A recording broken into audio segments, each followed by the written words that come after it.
විශ්වයම අතඹුලක් කොට ඔබේ නිවසට රැගෙන එන ශ්‍රී ලාංකේය ඇසිදිසි මාධ්‍යකරණයේ ප්‍රමුඛයා ස්වාධීන රූපවාහිනියයි. සිරිලක සිව් දෙස සිසාරා යමින් ක්‍රමිකව විකාශය වෙමින් 41 වසරක අභිමාණයෙන් මෙරට ඉහළම ආවරණ කලාපයක් හිමි ආවරණාධිපති ලෙසින් ඔබව ඥානනය කිරීමට අවැසි යහපත් සියලු දෑ අප ඔබට තිලින කරමින් සිටිනවා.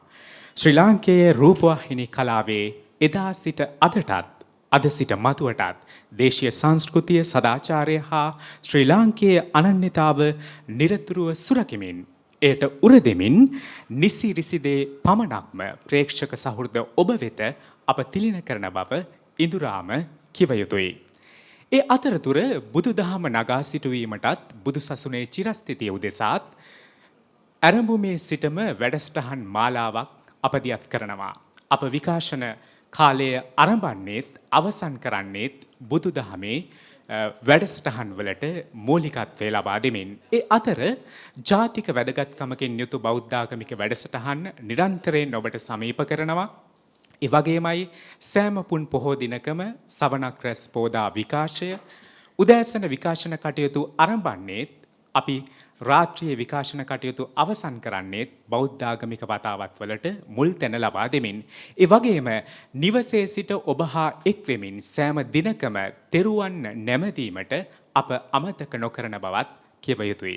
එනිසාම 41 වසරක අභිමානය සමරන මේ අවස්ථාවේ අපි බෞද්ධාගමික කටයුතු වලට මුල් තැන දෙමින් ධර්මදේශනාව සඳහායි දැන් අවස්ථාව වෙන් කරගන්නේ.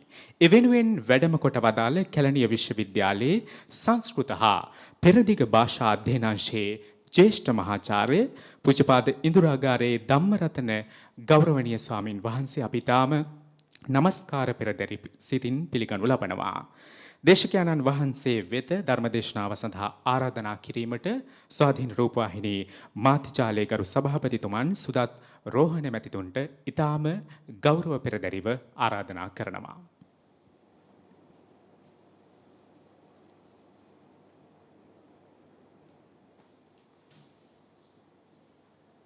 සාදු සාදු සාදු.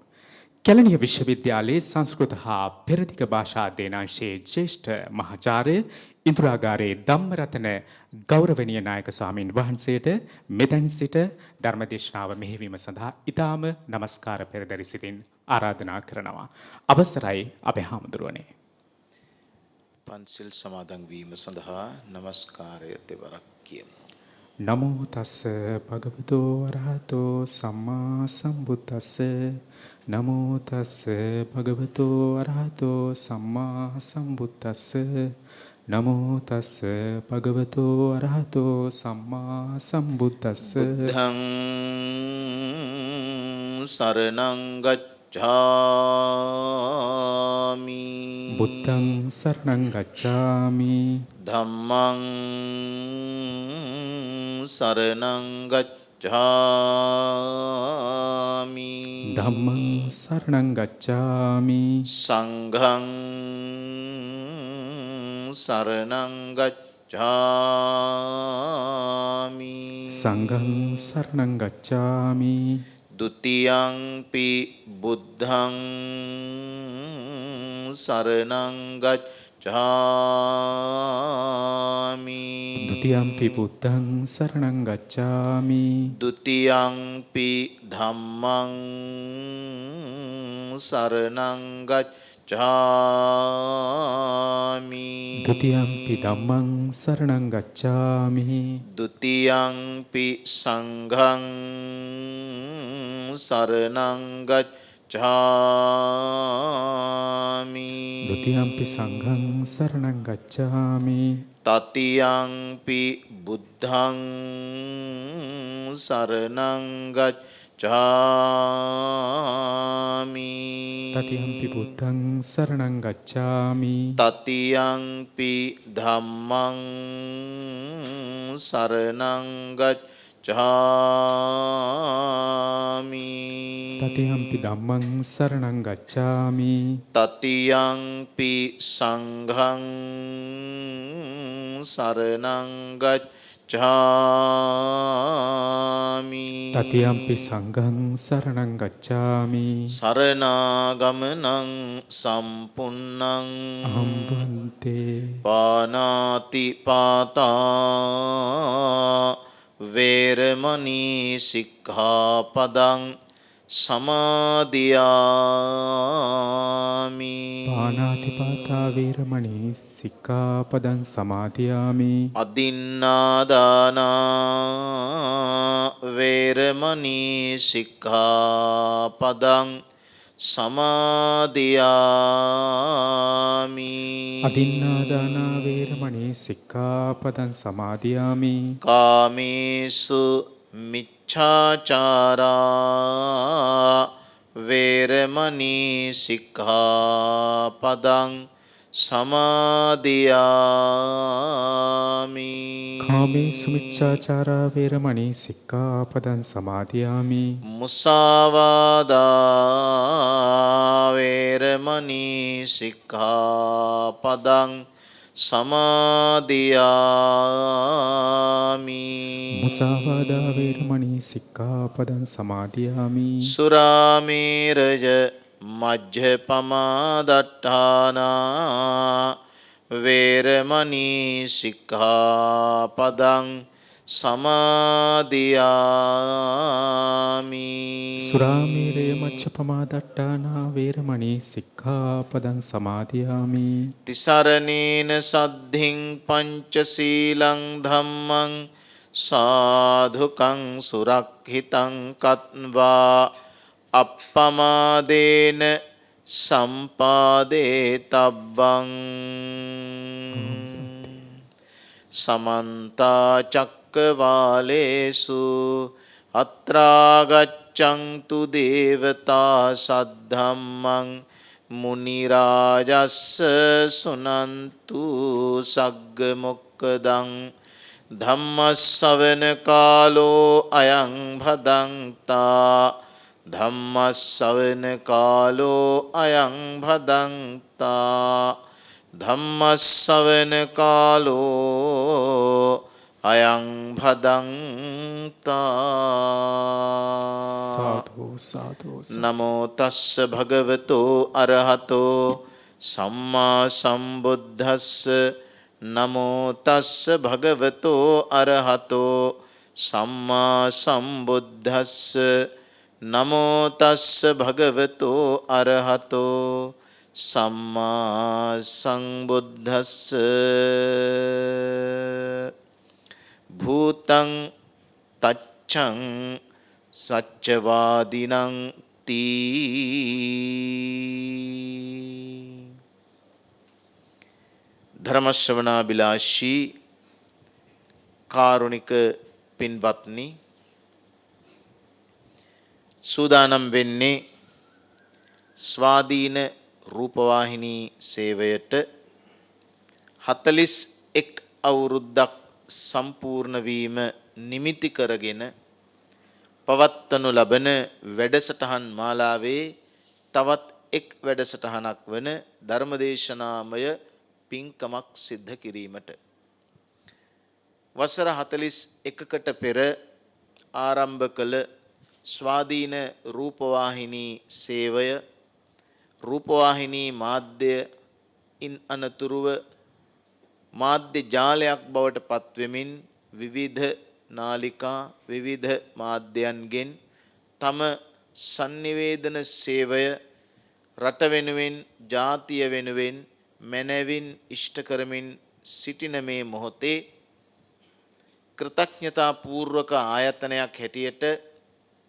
ආයතනයේහි ආරම්භයේ සිට මේ දක්වාම සේවය කොට අභාව ප්‍රාප්ත වන්නට යෙදුන සියලු පින්වත් පිරිසට පුණ්‍යානුමෝදනා කිරීම, එවැගේම ආයතනයේ ආරම්භ කළ පින්වතුන්ගේ සිට අද දක්වා මේ දක්වාම එහි නියුක්තිකව කටයුතු කරන සකල විද නියුක්තිකයන්ට ඔවුන්ගේ පවුල්වල පින්වත් පිරිසට අනුග්‍රාහක භවතුන්ට එවැගේම ශ්‍රාවක ප්‍රේක්ෂක සියලුම ආබද්ධ ජනතාවට සෙත් සාන්තිය ප්‍රාර්ථනා කිරීම, පුණ්‍යානුමෝදනා කිරීම තමයි මේ පින්කමෙහි ප්‍රධාන අරමුණ වන්නේ. මේ sannivedana ආයතනයක් නිසා මේ අවස්ථාව සංවිධානය කරමින් ආයතන ප්‍රධානී හැටියට අපේ සුදත් රෝහණ ගරු සභාපතිතුමන් ඇතුළු කොට ඇති අධ්‍යක්ෂ මණ්ඩලයෙහි පින්වත් පිරිසගේ මෙහෙයවීම යටතේ මේ සියලු කටයුතු සංවිධානය වෙන අතරවාරයේදී ධර්මදේශනාවට අදාළව sannivedana කාර්යය කටයුත්ත පිළිබඳව කෙටියෙන් කරුණු කිහිපයක් සඳහන් කරන්නටයි භූතං තච්ඡං ආදී වචන කිහිපයක් ප්‍රකාශ කළේ සත්‍යවාදී වීම කියන වචනයකුත් එක්ක. මේ වචන බුදු පියාණන් වහන්සේගේ දේශනාවෙහි විශේෂයෙන්ම මජ්ක්‍ධිම නිකාය පර්යාපන්න මජ්ක්‍ධිම පඤ්ඤාසකේහි අභය රාජ කුමාර සූත්‍රයේහි එන වචන කිහිපයක්. sannivedakayan හැටියට ඔබේ දැඩි දැවැන්ත සහ සැලකිලිමත් අවධානය යොමු කළ යුතු සූත්‍රයක් අභය රාජ කුමාර සූත්‍රය. බුදු පියාණන් වහන්සේගේ තථාගත නියාම අතර තථාගත sannivedana නියාමය සටහන් වෙන තාම වැදගත් ගැඹුරින් විග්‍රහ කළ යුතු සහ විග්‍රහ කරගත හැකි වචන කිහිපයක් විග්‍රහයක් එන වචනයක් වාක්‍යයක් දර්ශනයක් දැක්මක් මේ වචනවල එනවා. භූතං තච්ඡං අත්ත සංහිතං සත්‍යවාදී වීම යන කාරණාව විග්‍රහ වෙන විදිහ තමයි මෙතනදී කියන්නේ. sannivedana මාධ්‍ය යනකොට අපට යන්න කියනකොට අපට මතක් වෙන්නේ ගුවන් විදුලි රූපවාහිනී මාධ්‍ය. ඒවට ශ්‍රව්‍ය දෘශ්‍ය මාධ්‍ය කියලා කියනවා. සිංහලෙන් ඇසි දිසි කියලා කියනවා. ඒක හදාගත්ත වචනයක්. ශ්‍රව්‍ය කියන්නේ අහන, ඇසිය යුතු, ඇසිය හැකි. දෘශ්‍ය කියන්නේ දකින, දැකිය හැකි, දැකිය යුතු කියලා කියන එක. ඕනෑම තැනක තියෙන sannivedanaya එහෙමත් නැත්නම් වඩාත් නිවැරදිව කියනවා නම් ඕනෑම තැනක තියෙනවා sannivedanaya. අම්මා තාත්තට, තාත්තා අම්මට, දරුවෝ දෙමව්පියන්ට, දෙමව්පියෝ දරුවන්ට, මිනිසුන් අසල්වාසීන්ට කරන්නේ sannivedanaya තමයි. ඒ පමණක් නෙමේ සතුන් සතුන් අතරත් තියෙන sannivedanaya තමයි. මේක දිග පාඩමක්. ඒත් ඊටාම කෙටියෙන් කියනවා නම් ඇහෙන් ඇහැට දෙන sannivedanaya දෘශ්‍ය මාධ්‍යයයි. කටින් කනට දෙන මාධ්‍යය ශ්‍රව්‍ය මාධ්‍යයයි. ඒ කාලේ තිබුණේ ශ්‍රව්‍ය කාව්‍ය සහ දෘශ්‍ය කාව්‍ය කියලා කාව්‍ය වර්ග මුලින්ම. ශ්‍රව්‍ය කාව්‍ය, දෘශ්‍ය කාව්‍ය. දෘශ්‍ය කාව්‍ය කියලා කියන්නේ නාට්‍ය, රංගන වගේ දේවල්. නැටුම්, නාට්‍ය, drama and theatre. එතකොට ඒවා රංගන. එතනදී රංගපෑම් සහ රංගන කියලා දෙකක්. ඒවා දෘශ්‍ය. ශ්‍රව්‍ය කියන්නේ ගායන වගේ දේවල්. මේවා කලාකෘතීන් හැටියටයි ඒ කාලේ හඳුනගත්තේ. පස්සේ කාලෙකදී තමයි කලා මාධ්‍ය වෙනස් වෙන්නේ. ප්‍රතිබිම්බ කලා, ශ්‍රව්‍ය, දෘශ්‍ය එකකට අරගෙන ප්‍රාසංගික කලා ආදි වශයෙන් විග්‍රහ කරන්න. අද වෙනකොට ගුවන් විදුලිය දෘශ්‍ය මාධ්‍යයක් නෙමෙයි, ශ්‍රව්‍ය මාධ්‍යයක්. ශ්‍රව්‍ය මාධ්‍යයක් පමණයි. රූපවාහිනිය කියන්නේ දෘශ්‍ය මාධ්‍යයක් නෙමෙයි, වඩාත් නිවැරදිව කියනවා නම් ශ්‍රව්‍ය දෘශ්‍ය මාධ්‍යයක්. එතකොට රූපවාහිනියක ගුවන් විදුලියක මෙන් දෙගුණයක ලාභ සහ පාඩු තියෙනවා sannivedanayට අදාළව. එතනදී ගුවන් විදුලි මාධ්‍යයක ප්‍රේක්ෂකයා හා නිවේදකයා, sannivedakaya සහ ග්‍රාහකයා අතර පිනුමක් නැහැ. ඒක නිසා ඔහුගේ ඇඳුම වැදගත් නැහැ, ඔහුගේ රුව ලක්ෂණ වැදගත් නැහැ. ඔහුගේ හඬ පමණයි වැදගත්. හඬත් එක්ක කියන දේ තමයි වැදගත්. ගුවන් විදුලි මාධ්‍යයක. එතකොට කුඩා වපසරියක දැවැන්ත ඥානයක් දැවැන්ත දැනුවත් භාවයක් දීමේ අභියෝගය ගුවන් විදුලි මාධ්‍යයක තියෙනවා. ඒ අභියෝගයේ sannivedana අභියෝගයක් හැටියට ගත්තාම රූපවාහිනී මාධ්‍යයක අඩුයි. හැබැයි වාසි නෑ. ඇයි ඒ? ශ්‍රව්‍ය මාධ්‍යයක ශ්‍රව්‍ය භාවයේ විතරයි සැලකිය යුතු වන්නේ. දෘශ්‍ය මාධ්‍යයකදී ශ්‍රව්‍ය දෘශ්‍ය දෙකේම වැදගත්කම තිබෙනවා. එහෙනම් ශ්‍රව්‍ය මාධ්‍යයක තියෙන වපසරියෙහි වැදගත්කම දෘශ්‍ය මාධ්‍යයකට වඩා වෙනස්. දෘශ්‍ය මාධ්‍යයෙහි වැදගත්කම දෙකක් තියෙනවා. එකක් ඇහැට දෙනවා, දෙක කනට දෙනවා. මේ sannivedana දෙකම එතනදී සිද්ධ වෙනවා.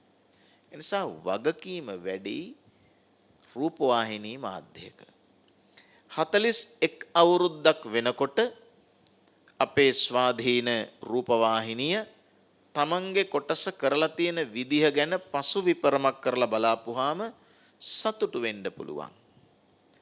ඒක විශේෂයෙන් සටහන් කරන්නේ sannivedana මාධ්‍යයක භාරය, වගකීම් භාරය මනින්ද වෙන්නේ දුන්න ප්‍රමාණය අනුව නෙමෙයි, ප්‍රජාව ගත්ත ප්‍රමාණයට අනුව.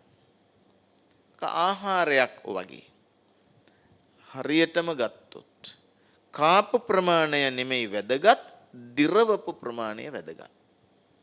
ඒ වගේ අපි දුන්න දේ, දුන්න තොරතුරු, දුන්න රසඥතාව, ප්‍රමාණාත්මක ඝනත්වය නෙමෙයි වැදගත්, ප්‍රජාවක් හැටියට උරාගත්ත ප්‍රමාණය වැදගත්. යනෝ බලාගෙන ගියාම ඉතිරි වී ඇති මතකය අවදි කරලා ගත්තොත් රූපවාහිනී මාධ්‍යයන්ගේ අතීතයෙහි, රූපවාහිනී සේවාවන්හි, මාධ්‍යයන්හි අතීතය ගවේෂණය කරන කෙනෙකුට රටට බලපෑමක් කළ, යහපත් බලපෑමක් කළ, ප්‍රජාවගේ ප්‍රවර්ධනීය ලක්ෂණ ඇති කළ යම්කිසි වැඩසටහන් තිබුණා නම් එකී වැඩසටහන් සර්වකාලීන සාර්වත්‍රික සාර්වභෞම නම් තමයි ඒ ඉතිහාසය අර්ථවත් අර්ථ සම්පන්න වෙන්නේ. මම ඒකේ ආපු වචන තුන සර්වකාලීන සාර්වත්‍රික හා සාර්වභෞම. නිර්ණායකයන් හැටියට යමක වටිනාකම වැදගත්කම මනින්නේ මෙන්න මේ වචන තුනෙන්. සාර්වත්‍රික කියන්නේ සර්වත්‍ර කියලා සංස්කෘත භාෂාවෙන් කියන්නේ හැම තැනටම කියන එකයි. සාර්වත්‍රික කියන්නේ හැම තැනටම පොදු. සර්වකාලීන කියන්නේ හැම කලකටම පොදු. සාර්වභෞම කියන්නේ, භෞම කියන්නේ භූමි කියන වචනෙන් හැදෙන්නේ. සාර්වභෞම කියන්නේ හැම බිමකටම වටින. එතකොට අපි යමක් කියනකොට සාර්වත්‍රික, සාර්වභෞම සහ සර්වකාලීන වැදගත්කමක් තියෙනවා.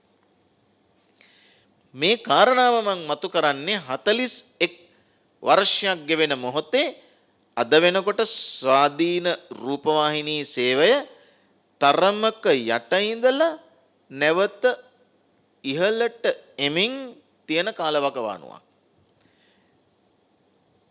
වාණිජ්‍ය පැත්තෙන් ගත්තොත් එහෙම, වෙළඳ අලෙවි පැත්තෙන් ගත්තොත් එහෙම තරමක ප්‍රවර්ධනීය වටිනාකමක් ඇවිදින් තියෙන වෙලාවක්.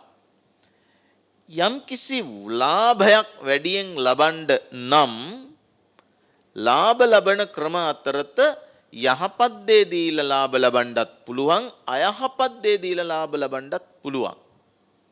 ලාභ ලබන වෙලෙන්දෙක් වැඩියෙන් ලාභ ලබන්නේ බොහෝ වෙලාවට අයහපත් දේ දීලා. ඒත් ස්වාධීන රූපවාහිනියට නැගිටින්න හැකි වෙලා තියෙනවා, නැගිටලා තියෙනවා, නැගිටිමින් ඉන්නවා අයහපත් දේ නොදී. ඒ නිසා 41 වසරක කාල සීමාවේ මේ තරමක අභියෝගයක් සහිත තරංගකාරීත්වය අධික කාලේ නැගිටින විදිහ හොඳයි. ඇයි? අලෙවි කරන්නේ ලාභ බඩු නොවේ, බාල බඩු නොවේ. ඒක නිසා කාරුණික පින්වත්නි භූතං තච්ඡං අත්ත සංහිතං කියලා වචන තුනක් බුදු පියාණන් වහන්සේගේ දේශනාවෙහි එනවා. ඒක හරිම වැදගත්. sannivedana කියන්නේ තොරතුරක් හා දත්තයක්. data එකක් සහ information එකක්. තොරතුරු කියන්නේ දත්ත නෙමෙයි, දත්ත කියන්නේ තොරතුරු නෙමෙයි. මේ දෙකම සංකලනය කරගත්ත sannivedanayak කනකින් කනකට සහ මාධ්‍යයෙන් ඇහැකට දෙන එකට. මේ දෙන්න ඕන ඒවා බුදු පියාණන් වහන්සේ විග්‍රහ කරන විදිහට ඇත්තද කියන්න ඕන කියලා කියන ප්‍රශ්නේ අපි ගාව තියෙනවා. යම් කිසි කෙනෙක් ඇහැව්වොත් මිනිහෙකුට කියන්න ඕනේ ඇත්තද බොරුද කියලා ඇහැව්වොත් අපිට දෙන්න බෑනේ බොරු කියන්න ඕනේ කියන උත්තරේ. අපි කියන්න ඕනේ ඇත්තද? අපි කියන්න ඕනේ බොරුද? කියන ප්‍රශ්නේ ඇහුවොත් අපිට කියන්න බෑ බොරු කියන්න ඕනේ කියලා. හැබැයි බුදු පියාණන් වහන්සේගෙන් ඇවිදිලා අහනවා බේරාජ කුමාර ස්වාමීනි භාග්‍යවතුන් වහන්සේ යම් කිසි දෙයක් ඇත්ත නම් ඒක කියන්න ඕනද කියලා. බුදු පියාණන් වහන්සේ දෙන උත්තරේ තමයි මම යමක් ඇත්තයි නම් එය කිව යුතුම යයි නොකියමි කියලා. මෙතන තියෙන වැදගත් කාරණාවක්. එහෙනම් අපිට ඍජුව පෙනී හිටින්න බෑ ඇත්ත කියන්නම ඕන කියලා. ඇත්ත නම් කිව යුතුමයි කියලා පැත්ත ගියත්. ඇත්තනම් කිව යුතුම යයි කියලා කියන්න බෑ. ඇයි ඒ? ඇත්තක් කියන්න ඕන සන්දර්භයට අනුව. ඒකට බුදු පියාණන් වහන්සේ දාන්නේ වචනය පාලියේ යන්නේ කාලඤ්ඤෝ. සත්‍යවාදී වචනං අනඤ්‍යතා කියලා තව තැනක තියෙනවා. හැබැයි කාලඤ්ඤතාව කියලා સિદ્ધාන්තයක් තියෙනවා. යම් කිසි දෙයක් කිව යුතු වන්නේ කන්ටෙක්ස්ට් එකට සන්දර්භයට අදාළව අනුකූලව. අපි සරල කාරණා කීපයක් ගමු මේක තේරුම් කරවන්න. ගෙදර පුංචි ළමයෙක් ඉන්නවා. මේ පුංචි දරුවට බත් කවන්න අම්මා අප්‍රමාණ වෙහෙස ගන්නවා. දැන් ඔබත් දන්න මාත් දන්න මේ බුද්ධ ආගමේ අපි මුසාවාදා වේරමණී සික්ඛාපදං සමාදියාමි කියලා පන්සිල්හි 4 වෙනි සීලයේ සමාදන් වෙනවනේ. මුසාවාදා වේරමණී සික්ඛාපදං සමාදියාමි කියන්නේ බොරු කියන්නේ නැහැ. බොරු කියන එක හොඳ වැඩක් නෙමෙයි. සීලයක් හැටියට පළවෙනිම සිල්වල කියන්නේ මුල්ම සිල් ප්‍රාථමිකම සීලේහි සඳහන් වෙනවා. පන්සිල් සමාදන් වෙලා පන්සිල් ආරක්ෂා කරලා බෞද්ධයෙක් වෙන්න බෑ. පන්සිල් රැක්කහම මිනිහෙක් වෙන්න පුළුවන්. බෞද්ධයෙක් වෙන්න කලින් මිනිහෙක් වෙන්න එපාය.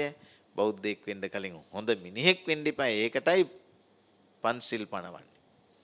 එතනදී හරිම පැහැදිලි බොරු කියන්න අවසරයක් නැහැ. මුසාවාදා වේරමණී සික්ඛාපදං සමාදියා.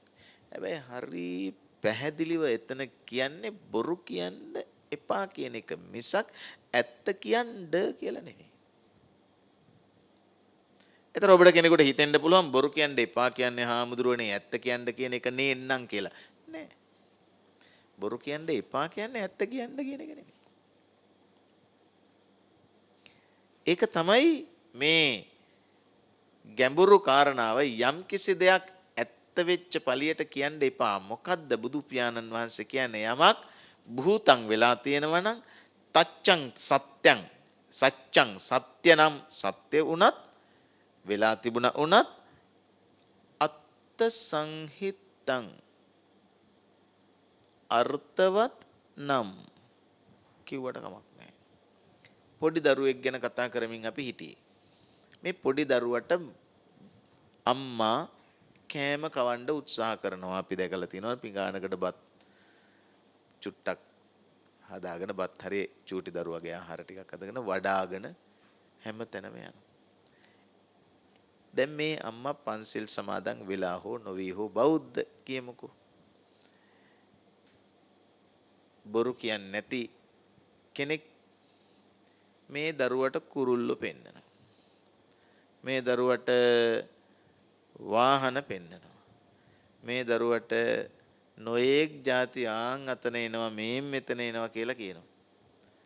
දැන් මේ අම්මා මේ ළමයාට කියන්නේ ඇත්තමද?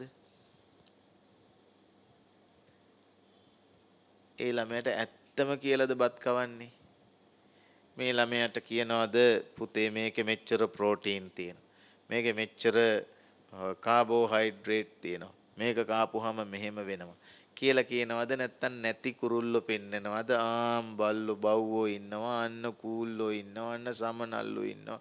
ආම් බ්‍රූම් ගියා, මේම් බ්‍රූම් ගියා කියලා නොඑක් ಜಾති සුරතලයට කියමින් ආම් අප්පච්චි එනවා, අන්න තාත්තා එනවා, අන්න මල්ලි එනවා කිය බොරු කී කවන. දැන් මේ බොරු කියද්දි බොරු කීම හොඳ නෑ යයි බොරු කීම පව් යයි අදහන අපි අම්මා මේවා කියා ළමයාට බත් කවනකොට ළමයාගේ බඩ පිරෙන්න ගානට අම්මට පව් පිරෙන්න එපාය. හරිද? එහෙම එකක් බුද්ධ ආගමේ කියන්නේ නැහැ. මේ කියපු කාරණාවේ ඇත්ත නැත්ත ද වැදගත්, කියපු කාරණාවද වැදගත් කියලා කියන එකයි වැදගත්. ප්‍රවෘත්තියක් sannivedanaya කරනකොට sannivedakayaගේ වගවීම හරි ලස්සනට මෙතනදී කියනවා යමක් කියන්න ඕනේ නම්. ඒ හින්දා truth කියලා කියන එක, සත්‍ය කියලා කියන එක සන්දර්භය ඇතුලේ පෙරලා ගන්න ඕන පිරිපහදු කළ යුත්තක්.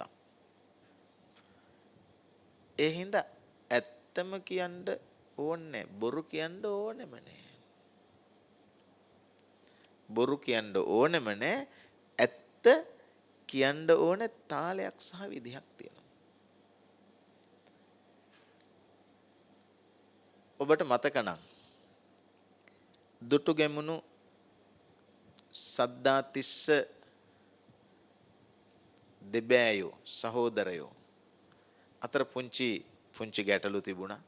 පස්සේ කාලෙකදී දුටුගැමුණු රජුරෝ ස්වාමින් වහන්සේලාට දොස් කියලා තිබුණා. මල්ලිත් එක්ක මගේ අරගලයක් තිබුණා. හාමුදුරුවෝ ඒක අපි දෙන්නගේ අරගලේ සංසිඳවන්න මෙච්චර පරක්කු කළේයයි කියලා දොස් කියලා තිබුණා. ඒ කියන්නේ එහෙම අයිතියක් හාමුදුරුවන්ට තිබුණා කියලා එකයි එකකින් කියවෙන්නේ. වරක් තිස්ස දුවගෙන යනවා. ඔබ අහලා තියෙන මං අහලා තියෙන කතාවේ හැටියට. ගිහින් හැංගෙන්නේ හාමුදුරුවන්ගේ ඇඳ යට. හාමුදුරුවෝ සිවුර දාලා ඇඳ යට වහනවා. දුටු ගැමුණු එනවා. හාමුදුරුවනේ තිස්සකෝ මොකද්ද දෙන උත්තරේ? තිස්ස ඇඳ උඩ නැත. බොරුද? බොරු නෙමෙයි. ඇත්තද? ඇත්ත නෙමෙයි. තර්ක කරන්න බැරිද මේ හාමුදුරුවෝ බොරුවක් කීවා හෝ බොරුවක් කළා? බොරුවක් කීවෙත් නැහැ, බොරුවක් කළෙත් නැහැ.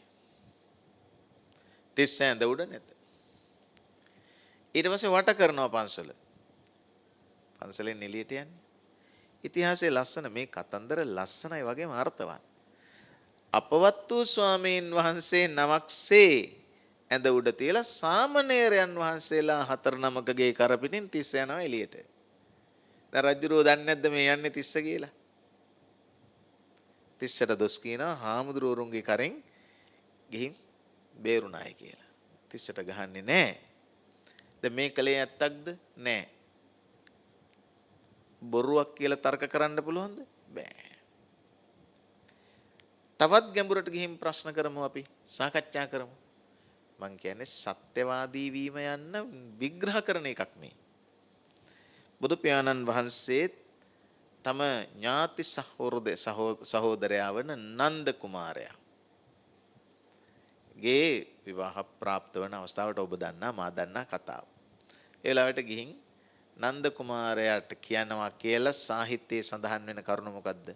නව දැලිහේනක පෑව වැඳිරියක වගේ ඉන්න මේ තැනැත්තියද ඔබට ඕන දිව්‍ය අප්සරාවන්ද මාත් එක්ක ගිහින් දිව්‍ය අප්සරාවන් බලනවද නැද්ද කියලා තමයි මේ කතන්දරේ කියන්නේ කතන්දරේ ඇත්ත වේවා කතන්දරේ ඇත්ත නෙමේ වේවා එහෙම කතාවක් තියෙනවනේ.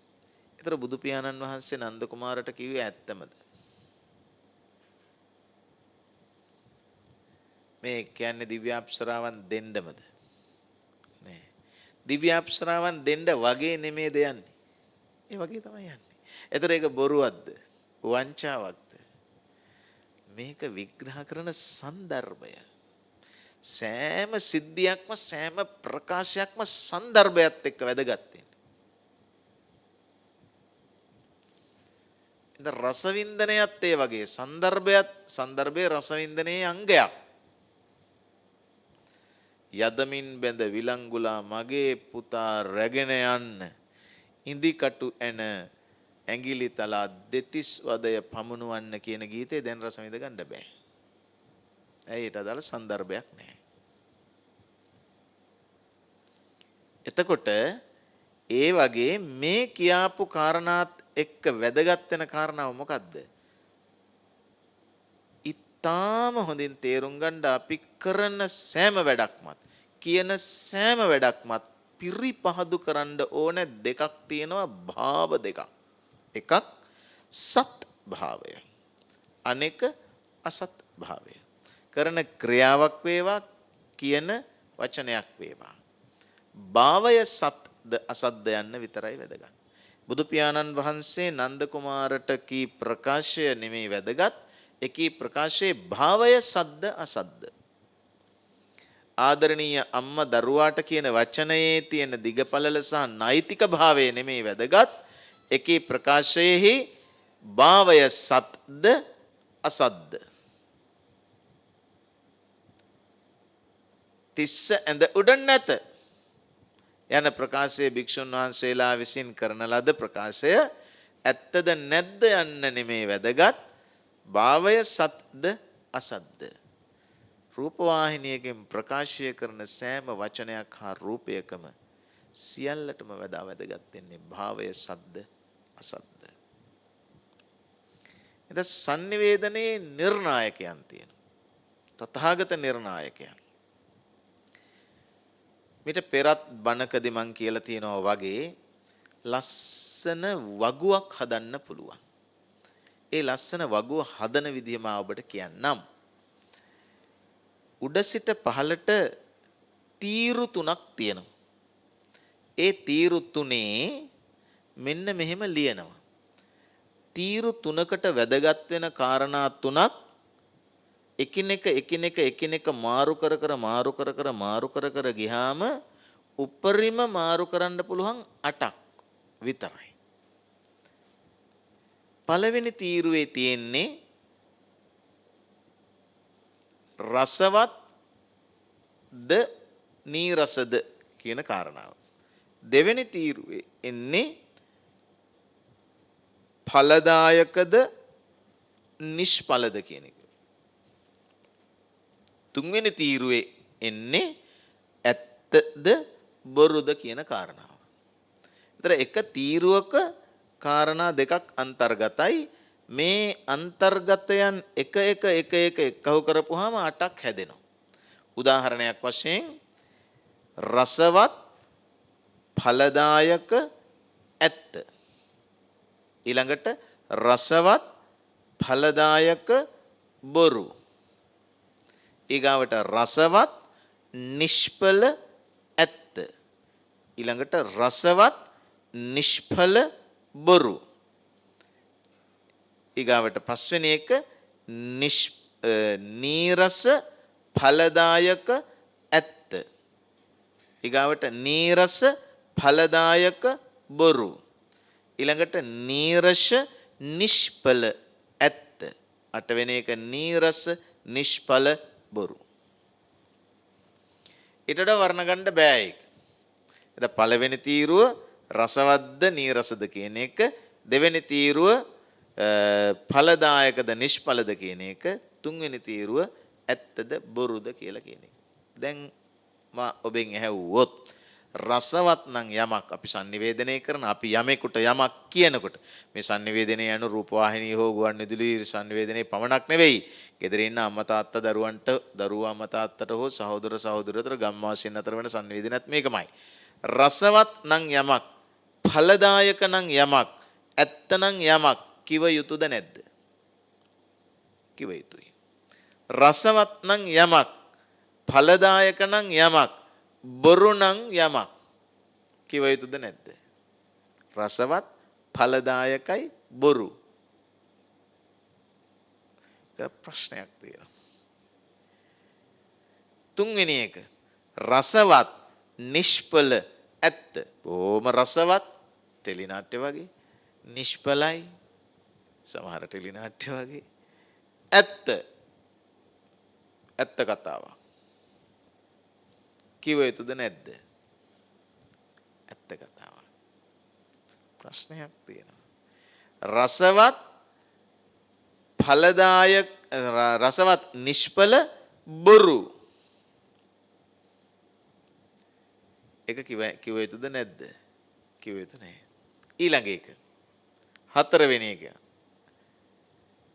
නීරස ඵලදායක ඇත්ත. නීරසයි. බලන් ඉන්නත් එච්චර රසවත් නෑ, අහන් ඉන්නත් රසවත් නෑ.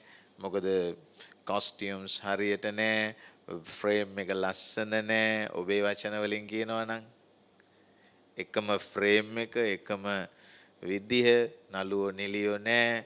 පෙන්නිය යුතුද බැලිය යුතුද දෙකම. sannivedana කියන්නේ එහෙම. විකාශය කළ යුතුද ග්‍රහණය කළ යුතුද? ඊළඟට නීරස ඵලදායක බොරු. අපේ බොරුවක් හැබැයි ඵලදායකයි නීරසයි. කිව යුතුද නැද්ද? ඇසිය යුතුද බැලිය යුතුද නැද්ද? මං කියන්නේ ඔබ ගිහිල්ලා මේ වර්ගුව හදලා බලන්න. ඊළඟට නීරස නිෂ්පල ඇත්ත. රසවතුත් නැහැ ඵලදායකත් නැහැ හැබැයි ඇත්තක්. සමහර ඇත්තවල තියෙනවනේ. හරිම නීරසයි කිසිම වැඩකට නැහැ. ඒ වගේම නීරස නිෂ්පල බොරු. මේ මෙහෙම අටෙන් විශ්වාස කරන්න කාරුණික පින්වත්නි. ඇත්ත වශයෙන්ම කිව්වොත් එහෙම කිව යුතු සියල්ලම ඇත්තම නෙමෙයි.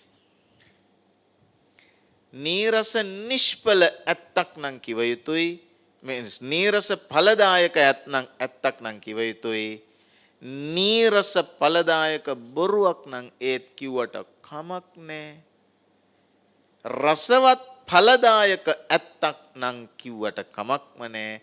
රසවත් ඵලදායක බොරුවක් නම් නොකිය ඉන්නේ මොකටද?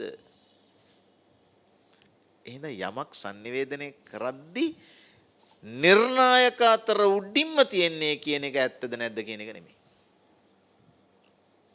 පළවෙනි නිර්ණායකය ඇත්තද නැත්තද කියන එක නෙමෙයි. ඊළඟ නිර්ණායකය රසවත්ද නැද්ද කියන එක නෙමෙයි. පළවෙනිම නිර්ණායකය තමයි කිව්වහම වැදගත්ද නැද්ද? කිව්වහම වැඩක් තියනවද නැද්ද කියන එක. මේ කියන්නේ රූපවාහිනී පහළ වෙන්න පෙර ගුවන් විදුලිය සොයාගන්න පෙර මීට වසර 2600කට ආසන්න කාලයකට පෙර ඇසි දිස්සි මාධ්‍ය දෙකම පිළිබඳ නිර්ණායකය හදන්නේ මගේ බුදුහාමුදුරුවෝ. උන්වහන්සේ එක්තරා විලාවක එක්තරා විදිහකට මේ රූපවාහිනී ක්‍රමේ පාවිච්චි කරපු අවස්ථා තියෙනවනේ. රූපවාහිනී බුදු පියාණන් වහන්සේ පාවිච්චි කරපු අවස්ථා දෙකක් සාහිත්‍යයේ සඳහන්. එකක් මට්ට කුණ්ඩලී කතාවේ. අනිත් එක තමයි khema කතාවේ. එහෙනම් ඔඩියෝ විෂුවල් පාවිච්චි කරලා තියෙනවා බුදුහාමුදුරුවෝ ධර්ම දේශනාවේදී. ඇසි දිසි මාධ්‍ය ශ්‍රව්‍ය දෘශ්‍ය මාධ්‍ය දෙකම පාවිච්චි කරලා තියෙනවා. තමයි ළඟ තාම මනස්කාන්ත කාන්තා රූපයක් මවලා ඒ කාන්තා රූපය ටික ජරාවටපත් වෙලා මිය යන තැන දක්වා උද්දච්ච khemaවට පෙන්눔 කළ ශ්‍රව්‍ය දෘශ්‍ය ඉදිරිපත් කිරීම. ඒක බොහෝ දෙනා දන්න විදිහට කියනවා නම් audio visual presentation එකක්. මට කොණ්ඩලී කතාවේදීත් එහෙම තමයි. ඉතින් මම කියන්න හදන්නේ මාධ්‍යයක පළවෙනි නිර්ණායකය විය යුත්තේ ඵලදායිතාවයි. ඒක නිසා බුදු පියාණන් වහන්සේගේ දේශනා ප්‍රකාරව කිසියම් ටෙලි නාට්‍යයක් වේනම් රසවත් විය යුතුයි. හැබැයි ඵලදායක විය යුතුයි. ඊට අමතරව කිසියම් ආකාරයක වැඩසටහනක් වෙයි නම් එය ද ඵලදායක විය යුතුයි. අවසාන විග්‍රහයේදී කිසියම් දෙයක් ඉතිරි වී තිබිය යුතුයි. සමස්ත ශ්‍රාවක ප්‍රජාවට නොවේ ශ්‍රාවකයන් අතරින් ඉලක්ක ප්‍රජාවකට. ශ්‍රාවක ප්‍රජාවයි ශ්‍රාවකයාගේ ඉලක්ක ප්‍රජාවයි ප්‍රේක්ෂක ප්‍රජාවයි ප්‍රේක්ෂකයාගේ ඉලක්ක ප්‍රජාවයි තෝරාගත යුතුයි. සමස්තයේ සමස්තය කියලා කියන්නේ නිර්ණායකයක් හැටියට ඇත්තක් නෙමෙයි. බුදු පියාණන් වහන්සේ දේශනා කරන්නේ බහුජන හිතාය බහුජන සුඛාය. අත්තාය හිතාය සුඛාය. සබ්බජන හිතාය සබ්බජන සුඛාය කියලා කොහෙවත් කියලා නැහැ. සියලු දෙනා කියන වචනේ පාවිච්චි කරන්නේ සබ්බේ සත්තා භවන්තු සුඛිතත්තා. සියලුම දෙනාට යහපතක් වේවා. හැබැයි සියලුම දෙනා කියන්නේ ග්‍රහණය කරගන්නා ප්‍රජාව අතර සත්‍ය නෙමෙයි. එහෙනම් යමක් දේශනා කරන්නේ බොහෝ දෙනාට හිත පිණිස. සියලු දෙනාට හිත පිණිස දේශනා කරන්න බෑ. ග්‍රාහකයා සියල්ල යන්න ඇත්තක් නෙමෙයි. all කියලා කියන්නේ ඇත්ත නෙමෙයි. majority කියන එක තමයි ඇත්ත.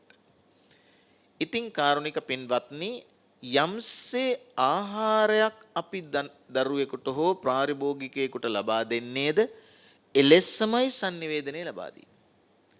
මම ඒක නිදර්ශනයක් වශයෙන් කියන්නේ ඇයි? වැඩියෙන්ම අලෙවි වෙන්නේ රසවත් ආහාරද ගුණවත් ආහාරද? අලෙවි වන්නේ. අලෙවි වන්නේ රසවත් ආහාර. හැබැයි වටින්නේ ගුණවත් ආහාර. රසවත් ආහාරයක් වේවා ගුණවත් ආහාරයක් වේවා සන්දර්භයේ හැටියට විකිනෙන්නේ නැහැ. දැන් අපි ගොටුකොළ වලින් හදාපු කැඳක් කියන්නකෝ. ගොටුකොළ කැඳ නිව්යෝක් නගරේ විකුණන්න බෑ. ඒ පිළිබඳව අවබෝධයක් නැහැ. ඒ වගේ ආහාරයක වැදගත්කම තියෙන්නේ ගුණයේ. ඒකේ අලෙවි ක්‍රමවේදයක් හැටියට තමයි රසවත් කරන්නේ. රසවත් නැත්තම් ග්‍රහණය කරන්නේ ආහාරය. කන්නේ නෑ දරුවෝ, කන්නේ නෑ වැඩිහිටියෝ, කන්නේ නෑ බඩගින්නෙන් පෙළෙන අය වුණත්. එතකොට රසය යනු ග්‍රහණය කර ගැනීම සඳහා උත්තේජක උපායක්. sannivedakeyedit එහෙම තමයි. visuals ලස්සන වෙන්න ඕන කරන්නේ. රාමුව ෆ්‍රේම් එක ලස්සන වෙන්න ඕන වෙන්නේ. ආලෝකකරණය ලස්සන වෙන්න ඕන කරන්නේ. sannivedanයේ ග්‍රහණය කරගත යුතු අර්ථය කැවීම ග්‍රහණය කරවීම උදෙසා වන උපකාරක උපස්තම්භකයක් හැටියට. දැන් නිකන් හිතන්නකෝ රාමුව ලස්සනයි. ෆ්‍රේම් එක රාමුව ලස්සනයි. ආලෝකකරණය හරිම ලස්සනයි. වේදිකාව මනස්කාන්තයි. ඇඳුම් පැළඳුම් අංග රචනය ඉතාම හොඳයි. කියන දේ වැදගත් නෑ. එතකොට මොකක් වගේද? පිඟාන ලස්සනයි. මේසෙ ලස්සනයි. මේසෙට එලාපු ඇතිරිල්ල ලස්සනයි. බෙදලා තියෙන ඒවා ලස්සනයි. හැන්ද ලස්සනයි. කන අයගේ ඇඳුම් ලස්සනයි. හැබැයි කණ්ඩ හොඳ නෑ. හෝ කෑවට වැඩක් නෑ. ආන්නේ වගේ. sannivedanaයේදී ආනුසංගික කාරණා නොවැදගත් නෑ. ආවසානික ඵල ප්‍රාප්තිය වැදගත්. ඒක හරියට කසාද බඳිනවා වගේ. කසාදයකදී ඇඳුම නොවැදගත් නෑ වැදගත්.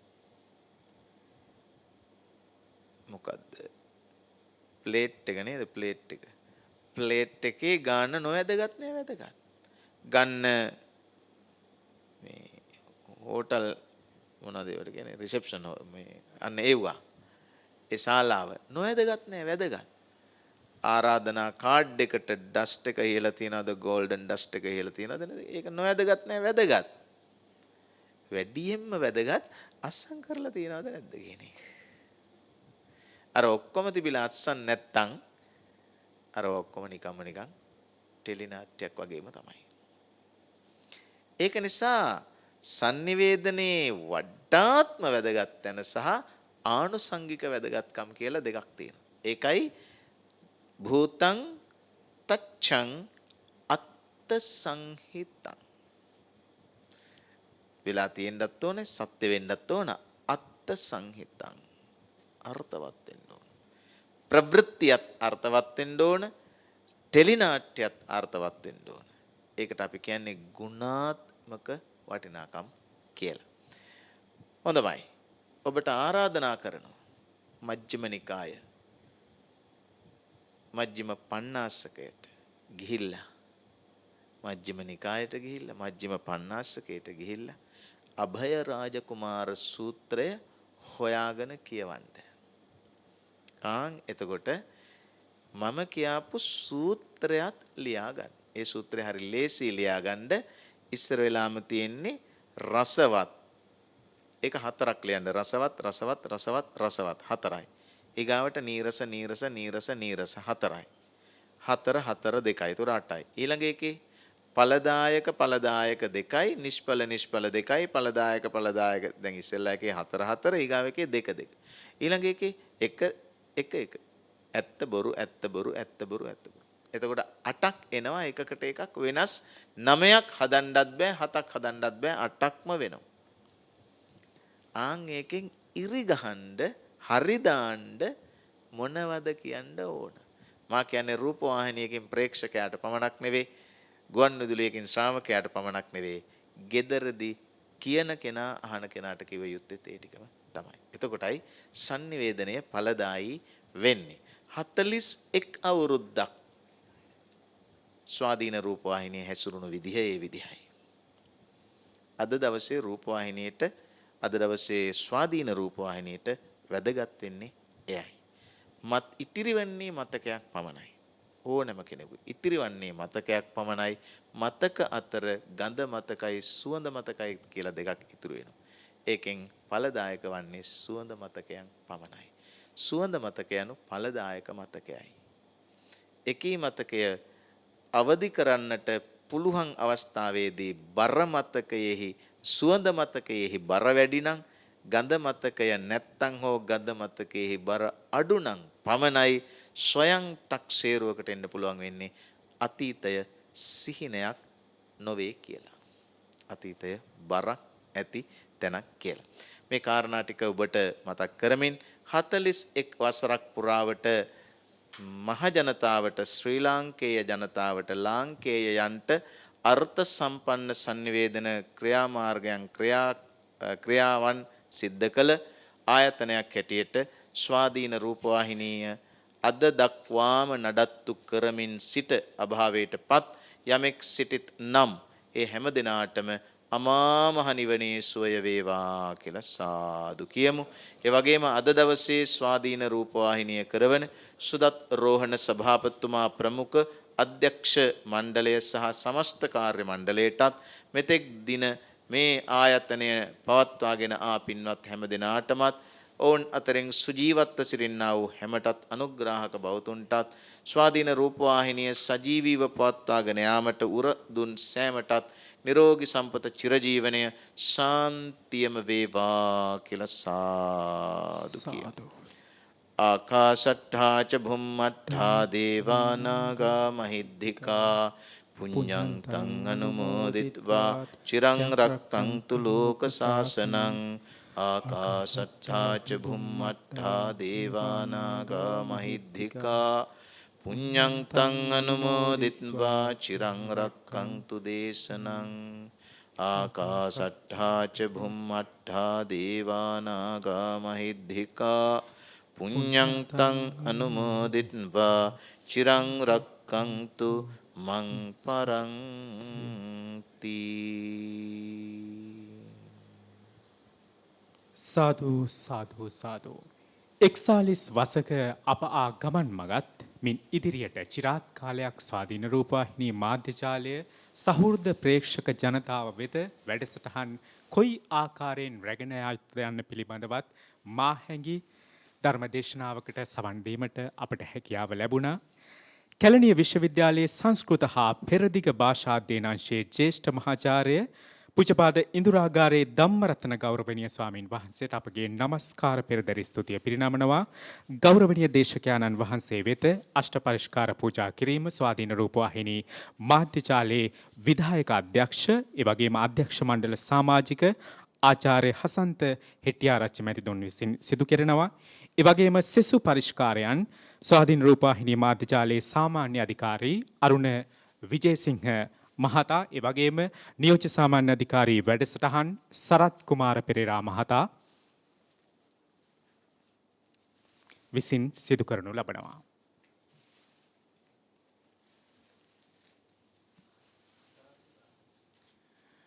මුදල් අංශය නියෝජනය කරමින් රාණි මහත්මියත් සෙසු පරිස්කාර පූජා කිරීම සඳහා එක්වනවා. ඒ වගේම ස්වාධීන රූපවාහිනී මාධ්‍ය ජාලයේ කාර්ය මණ්ඩලය නියෝජනය කරමින් ගෞරවනීය දේශකයාණන් වහන්සේ වෙත සෙසු පරිස්කාරයන් පූජා කිරීම මේ මොහොතේ සිදු වෙනවා.